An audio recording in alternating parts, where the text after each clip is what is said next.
ಸ್ನೇಹಿತರೆ, ನಮ್ಮ ಭಾರತದ ರಕ್ಷಣಾ ಬೆಳವಣಿಗೆಗಳ ಪ್ರತಿಯೊಂದು ಸುದ್ದಿಯೂ ನಿಮಗೆ ತಲುಪಬೇಕೆಂಬುದು ನಮ್ಮ ಉದ್ದೇಶ.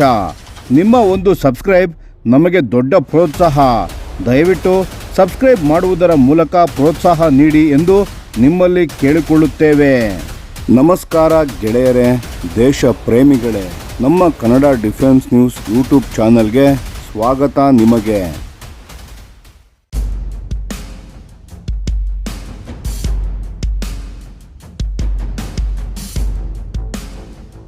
ಭಾರತದ ಸ್ವದೇಶಿ ಇಂಜಿನ್ ಅಭಿವೃದ್ಧಿಯಲ್ಲಿ ಮತ್ತೊಂದು ದೊಡ್ಡ ಹೆಜ್ಜೆಯನ್ನು ಇಡಲಾಗಿದೆ ಸ್ನೇಹಿತರೆ. ಗೋದ್ರೇಜ್ ಏರೋಸ್ಪೇಸ್ ಸಂಸ್ಥೆ ಕಾವೇರಿ ಡೆರಿವೇಟಿವ್ ಇಂಜಿನ್ KDE ಯೋಜನೆಯಡಿ ಮುಂದಿನ 2 ಇಂಜಿನ್ಗಳು D2 ಮತ್ತು D3 ಅನ್ನು gas turbine research establishment GTRE ಸಂಸ್ಥೆಗೆ 2026ರ ಮೊದಲಾರ್ಧದಲ್ಲಿ ವಿತರಿಸಲು ಸಿದ್ಧವಾಗಿದೆ. ಈಗಾಗಲೇ D1 ಇಂಜಿನ್ ಅನ್ನು 2025ರ ಸೆಪ್ಟೆಂಬರ್ ತಿಂಗಳಲ್ಲಿ GTREಗೆ ಯಶಸ್ವಿಯಾಗಿ ಹಸ್ತಾಂತರಿಸಲಾಗಿದೆ. ಇದು ಭಾರತದ ಕಾವೇರಿ ಇಂಜಿನ್ ಯೋಜನೆಯಲ್ಲಿ ಒಂದು ಐತಿಹಾಸಿಕ ಮೈಲಿಗಲ್ಲು. D1 ಅಂದರೆ ಪ್ರೊಟೋಟೈಪ್ ಅಲ್ಲ, ಡೆವಲಪ್ಮೆಂಟ್ ಮಾಡೆಲ್ ಅಲ್ಲ, ಇದು ಮೊದಲ ಪೂರ್ಣ serial production standard Kaveri derivative engine ಆಗಿದೆ. ಅಂದರೆ ಭಾರತದ ಸ್ವದೇಶಿ ಏರೋ ಇಂಜಿನ್ ಯೋಜನೆ ಈಗ ಡೆವಲಪ್ಮೆಂಟ್ ಹಂತದಿಂದ ಪ್ರೊಡಕ್ಷನ್ ಹಂತಕ್ಕೆ ಅಧಿಕೃತವಾಗಿ ಪ್ರವೇಶ ಮಾಡಿದೆ ಅನ್ನೋದು ಇದರ ಅರ್ಥ. ಈಗ ಬರುತ್ತಿರುವ D2 ಮತ್ತು D3 ಇಂಜಿನ್ಗಳು ಗೋದ್ರೇಜ್ ಏರೋಸ್ಪೇಸ್ನಲ್ಲಿ ಈಗಾಗಲೇ ಫೈನಲ್ ಅಸೆಂಬ್ಲಿ ಮತ್ತು ವ್ಯಾಲಿಡೇಷನ್ ಹಂತದಲ್ಲಿ ಇವೆ. GTRE ಅಧಿಕಾರಿಗಳ ಮಾಹಿತಿಯ ಪ್ರಕಾರ ಈ 2 ಇಂಜಿನ್ಗಳು certification testing, performance validation, reliability trials, endurance testing, extreme condition testing ಇವೆಲ್ಲಕ್ಕೂ ಬಳಸಲಾಗುತ್ತದೆ. ಅಂದರೆ high altitude testing, hot and high conditions, extreme weather trials, long duration endurance runs, reliability growth test ಎಲ್ಲ ಹಂತಗಳನ್ನು ಈ ಇಂಜಿನ್ಗಳು ಎದುರಿಸಬೇಕಾಗುತ್ತದೆ. ಗುರಿ ಒಂದೇ, 2026ರ ಒಳಗೆ ಸಂಪೂರ್ಣ ಸರ್ಟಿಫಿಕೇಷನ್ ಪಡೆಯುವುದು. ಇಲ್ಲಿ ಮತ್ತೊಂದು ಮುಖ್ಯ ವಿಷಯ ಏನು ಅಂದರೆ, ಮೂಲ ಕಾವೇರಿ ಇಂಜಿನ್ ಫೈಟರ್ ಏರ್ಕ್ರಾಫ್ಟ್ಗಾಗಿ ರೂಪಿಸಲಾಗಿತ್ತು. ಆದರೆ ಕಾವೇರಿ ಡೆರಿವೇಟಿವ್ ಇಂಜಿನ್ KDE ಅನ್ನು ಅನ್ಮ್ಯಾನ್ಡ್ ಪ್ಲಾಟ್ಫಾರ್ಮ್ಸ್ ಅಂದರೆ ಡ್ರೋನ್ಗಳು, marine propulsion systems, industrial gas turbine application ಇವಕ್ಕೆ ಆಪ್ಟಿಮೈಸ್ ಮಾಡಲಾಗಿದೆ. ಇದು ಕೇವಲ ಒಂದು ಇಂಜಿನ್ ಅಲ್ಲ, ಇದು ಫ್ಯೂಚರ್ ಹೈ ಥ್ರಸ್ಟ್ ಟರ್ಬೋಫ್ಯಾನ್ ಇಂಜಿನ್ಸ್ಗೆ, ನೆಕ್ಸ್ಟ್ ಜನರೇಷನ್ ಕಂಬ್ಯಾಟ್ ಏರ್ಕ್ರಾಫ್ಟ್ ಇಂಜಿನ್ಸ್ಗಾಗಿ ಭಾರತದಲ್ಲಿ ಹೊಸ ಏರೋ ಇಂಜಿನ್ ಇಕೋಸಿಸ್ಟಮ್ ನಿರ್ಮಾಣಕ್ಕೆ ಒಂದು ಟೆಕ್ನಾಲಜಿಯ ಸ್ಟೆಪ್ಪಿಂಗ್ ಸ್ಟೋನ್ ಆಗಿದೆ. ಇನ್ನೊಂದು ದೊಡ್ಡ ಬದಲಾವಣೆ ಏನು ಅಂದರೆ, ಗೋದ್ರೇಜ್ ಏರೋಸ್ಪೇಸ್ ಈಗ ಕೇವಲ ಕಾಂಪೋನೆಂಟ್ಸ್ ಸಪ್ಲೈಯರ್ ಅಲ್ಲ.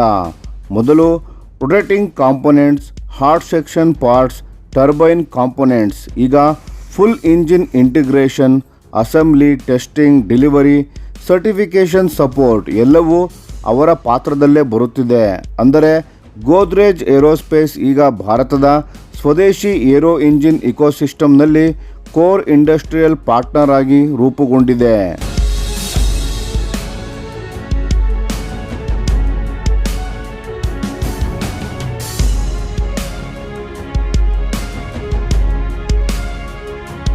ಈ KDE ಯೋಜನೆಯನ್ನು ಭಾರತದ ಡಿಫೆನ್ಸ್ ಎಸ್ಟಾಬ್ಲಿಷ್ಮೆಂಟ್ ತುಂಬ ಕ್ಲೋಸ್ ಆಗಿ ಗಮನಿಸುತ್ತಿದೆ.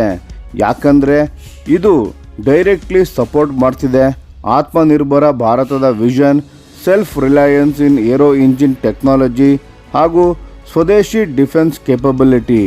ಸ್ಟ್ರಾಟಜಿಕ್ ಏರೋಸ್ಪೇಸ್ ಇಂಡಿಪೆಂಡೆನ್ಸ್ 2026ರಲ್ಲಿ ಸರ್ಟಿಫಿಕೇಷನ್ ಸಿಕ್ಕರೆ ಕಾವೇರಿ ಡೆರಿವೇಟಿವ್ ಇಂಜಿನ್ ಭಾರತದ ಮೊದಲ ಪೂರ್ಣವಾಗಿ ಸ್ವದೇಶಿ ಪ್ರೊಡಕ್ಷನ್ ಆದ certified gas turbine engine platform ಆಗುತ್ತದೆ.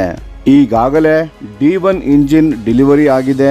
D2, D3 ಅಸೆಂಬ್ಲಿ ಕಂಪ್ಲೀಟ್ ಹಂತದಲ್ಲಿದೆ. ಸರ್ಟಿಫಿಕೇಷನ್ ಟ್ರಯಲ್ಸ್ ಪೈಪ್ಲೈನ್ ರೆಡಿಯಾಗಿದೆ. ಡೆಪ್ಲಾಯ್ಮೆಂಟ್ ರೋಡ್ ಮ್ಯಾಪ್ ಕ್ಲಿಯರ್ ಆಗಿದೆ. ಅಂದರೆ ಸ್ನೇಹಿತರೆ, KDE ಪ್ರೋಗ್ರಾಮ್ ಈಗ ಅಫಿಷಿಯಲಿ ಡೆವಲಪ್ಮೆಂಟ್ ಹಂತದಿಂದ ಡೆಪ್ಲಾಯ್ಮೆಂಟ್ ಹಂತಕ್ಕೆ ಪ್ರವೇಶ ಮಾಡಿದೆ. ಇದು ಕೇವಲ ಒಂದು ಇಂಜಿನ್ ಕಥೆಯಲ್ಲ, ಇದು ಭಾರತದ ಏರೋಸ್ಪೇಸ್ ಫ್ಯೂಚರ್ ಸ್ಟೋರಿಯಾಗಿದೆ. ಇದು ಸೆಲ್ಫ್ ರಿಲಯಂಟ್ ಇಂಡಿಯಾ ಸ್ಟೋರಿ. ಇದು ಸ್ಟ್ರಾಟಜಿಕ್ ಇಂಡಿಪೆಂಡೆನ್ಸ್ ಸ್ಟೋರಿ. ಭಾರತದ ಸ್ವದೇಶಿ ತಂತ್ರಜ್ಞಾನದ ಶಕ್ತಿಯ ಪ್ರತೀಕವಾಗಿದೆ. ಸ್ನೇಹಿತರೆ, ಇಂತಹ ಸ್ವದೇಶಿ ತಂತ್ರಜ್ಞಾನದ ಯೋಜನೆಗಳ ಬಗ್ಗೆ ನಿಮ್ಮ ಅಭಿಪ್ರಾಯಗಳನ್ನು ಕಾಮೆಂಟ್ ಮಾಡಿ ತಿಳಿಸಿ. ಧನ್ಯವಾದಗಳು.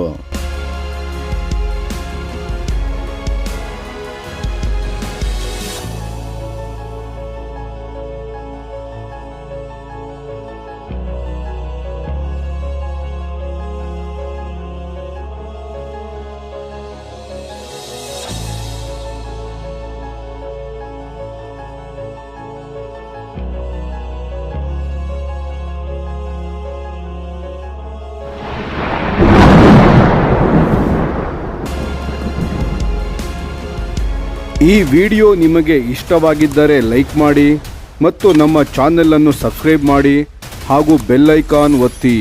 ಯಾವ ಅಪ್ಡೇಟ್ಗೂ ಮಿಸ್ ಆಗಬೇಡಿ. ಡಿಫೆನ್ಸ್ ಸುದ್ದಿಗಳನ್ನು ತ್ವರಿತವಾಗಿ ಪಡೆಯಿರಿ. ನಿಮ್ಮ ಬೆಂಬಲವೇ ನಮ್ಮ ಶಕ್ತಿ. ಭಾರತ ಬಲಿಷ್ಠವಾಗಲಿ ಎಂದು ಆಶಿಸುತ್ತಾ ಭಾರತ ಮಾತೆಗೆ ಜೈ. ಧನ್ಯವಾದಗಳು.